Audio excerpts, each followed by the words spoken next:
नमस्कार, अमरउजाला.com देख रहे हैं आप। आपके साथ मैं हूं सुमित चौधरी। ईरान अमेरिका के बीच छिड़े युद्ध ने पूरी दुनिया की अर्थव्यवस्था को हिलाकर रखा हुआ है। सबसे बड़ी दिक्कत हॉर्मुज स्ट्रेट में है, जहां से जहाजों को निकलने नहीं दिया जा रहा है। ईरान की तरफ से जहाजों पर लगातार हमले हो रहे हैं। बड़ी बात यह है कि ओमान के तट के पास से गुजर रहे एक भारतीय झंडे वाले जहाज को भी निशाना बनाया गया है।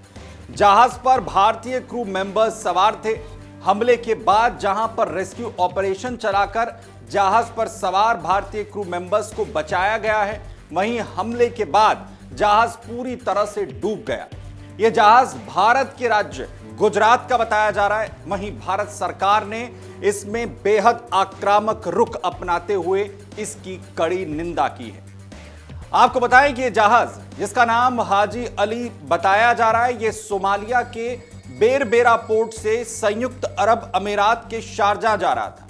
13 मई की सुबह करीब 3:30 पर ओमान के समुद्री क्षेत्र में अचानक से जहाज पर ड्रोन या फिर मिसाइल के जैसा एक बड़ा हमला किया गया है। हमले से भीषण धमाके के बाद जहाज में आग लग गई और पूरे जहाज पर फैल गई। हालात बेहद खराब हो गए। हालात इतने बिगड़े कि क्रू मेंबर्स को लाइफ बोट्स के जरिए जहाज को छोड़कर भागना पड़ा।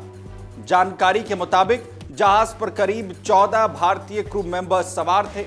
वहीं जैसे ही यह हमला हुआ, इसके तुरंत बाद जहाज पर मौजूद क्रू मेंबर्स ने मदद के लिए मैसेज भेजा।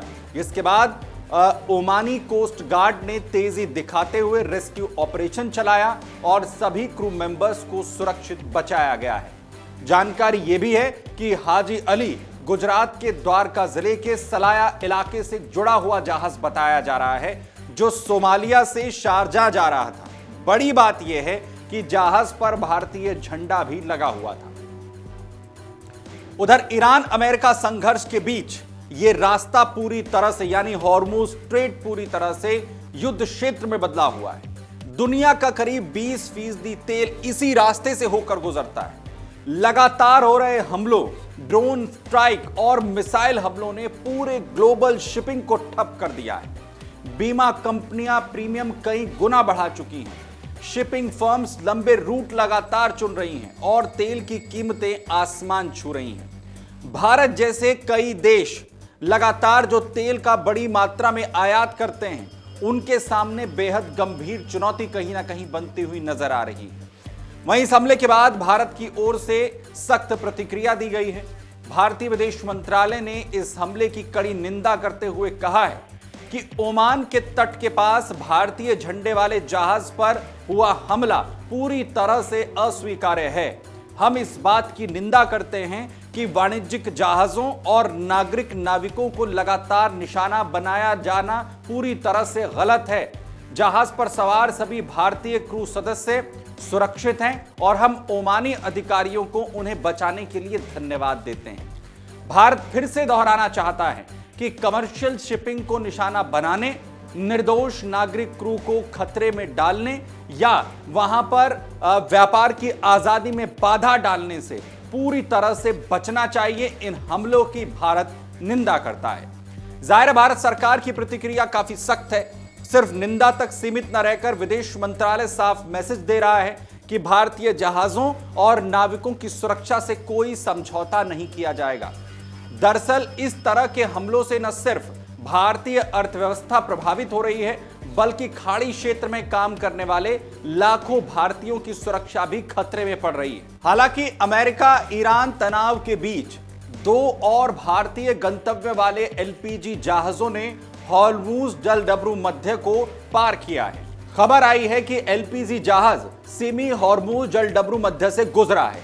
हालांकि खबर यह भी है कि यहां से गुजरने के दौरान सिमी ने अपने ट्रांसपोर्टर को कुछ वक्त तक के लिए बंद रखा और उसके बाद वो वहां से ओमान की खाड़ी में देखा गया। वहीं दूसरे एलपीजी जहाज का नाम भी सामने आ रहा है, जिसने हॉर्मुज जलडब्रू मध्य को पार किया है। इसका नाम एनवी सनशाइन बताया जा रहा है, जो हॉर्मुज जलडब्रू मध्य से पास हुआ है। ये एलपीजी गैस लेकर यहां से गुजरा है। इसमें दावा है कि इसने भी अपने हॉर्मुज जलडमरू मध्य को पार करने के दौरान अपने ट्रांसपोर्टर को बंद किया था। हालांकि हॉर्मुज से कई भारतीय जहाजों को इससे पहले भी इजाजत मिलती रही है और अभी तक कई जहाज यहां से निकलने में कामयाब रहे हैं और ईरान ने इन जहाजों को सुरक्षित निकलने का रास्ता दिया है और ये जहाज सुरक्षित भारत पहुंचे भी हैं। वहीं अब 2 जहाजों के निकलने की बात सामने आने के साथ ही सवाल हाजी अली जहाज पर हमले को लेकर है, जिसने भारत की चिंता को बढ़ाया भी है। जाहिर है इस युद्ध में यह कोई पहला मामला नहीं है जब भारतीय जहाज पर हमला हुआ हो। इससे पहले 18 अप्रैल को भी इसी तरह भारतीय जहाज को निशाना बनाया गया था, जिसमें भारतीय झंडे के साथ जहाज पर हमला हुआ था और फायरिंग की जानकारी भी सामने आई थी। हालांकि बाद में ईरानी सेना ने हमले को रोका था और जहाज को वापस लौटने के लिए मजबूर कर दिया था। जानकारी के मुताबिक जहाज पर सवार लोग इसमें सुरक्षित बचे थे। वहीं उस वक्त भारत सरकार ने इस हमले पर गंभीर चिंता जाहिर की थी। वहीं एक बार फिर भारतीय झंडे वाले जहाज को निशाना बनाया गया है, जिसके बाद गंभीर सवाल उठ रहे हैं और सबसे चिंताजनक बात यह है कि जिस जहाज को निशाना बनाया गया वो कोई सैन्य पोत नहीं था, ना ही किसी युद्ध मिशन पर था और ना ही किसी युद्ध मिशन का हिस्सा था। वो एक सामान्य भारतीय कमर्शियल जहाज था जो अपने तय व्यापारिक रूट पर आगे बढ़ रहा था। सवाल यह भी है कि अगर भारतीय जहाज भी सुरक्षित नहीं है तो क्या आने वाले दिनों में खाड़ी रूट पर चलने वाले बाकी जहाजों पर भी हमले होंगे। वहीं हॉर्मुज में लगातार जिस तरीके से जहाजों पर हमले हुए हैं उससे बीमा कंपनियां किसी भी तरह का जोखिम नहीं ले रही हैं। कंपनियां लगातार प्रीमियम बढ़ा रही हैं, सुरक्षा खर्च बढ़ रहा है और ईंधन की कीमतों में लगातार इजाफा हो रहा है और इससे लागत बढ़ रही है। समुद्री व्यापार से जुड़े लोगों का कहना है कि अगर हालात ऐसे ही बने रहे तो खाड़ी रूट पर काम करना पहले से कहीं ज्यादा जोखिम भरा और महंगा हो जाएगा। इसका सीधा असर भारत के आयात निर्यात और कारोबार पर भी पड़ेगा।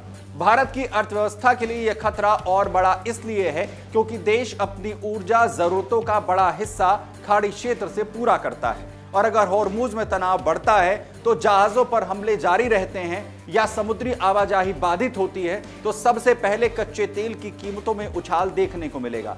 इसका असर पेट्रोल, डीजल, गैस, ट्रांसपोर्ट, खाद्य पदार्थों और रोजमर्रा की चीजों तक पहुंचेगा।